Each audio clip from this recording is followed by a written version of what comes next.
Ipinahayag ng National Capital Region Police Office ang kanilang matibay na paninindigan na walang sino man sa hanay ng PNP ang higit sa batas. Kasunod ng agarang pagka-aresto sa isang tauhan ng Quezon City Police District na sangkot sa isang viral na vehicular incident sa C5 Road, Pasig City.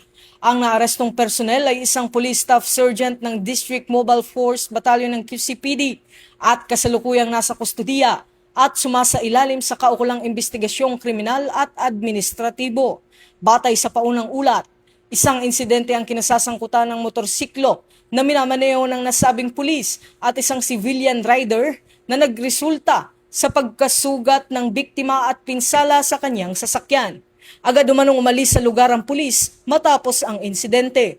Kaagad namang nagsagawa ng follow-up operation ng QCPD na nagresulta sa mabilis na pagkakaaresto sa naturang personnel. Tiniyak naman ng NCRPO ang patas, masusi at transparent na investigasyon sa insidente alinsunod sa umiiral na patakaran ng PNP habang mahigpit na ipinatutupad ang due process para sa lahat ng sangkot. Binigyang diin din ng NCRPO na nananatili ang kanilang prinsipyo na ang uniforme ay simbolo ng serbisyo at pananagutan at sino mang lalabag sa batas ay mananagot anuman ang katungkulan. Ito ang bagong PNP para sa bagong Pilipinas. Serbisyong mabilis, tapat at nararamdaman.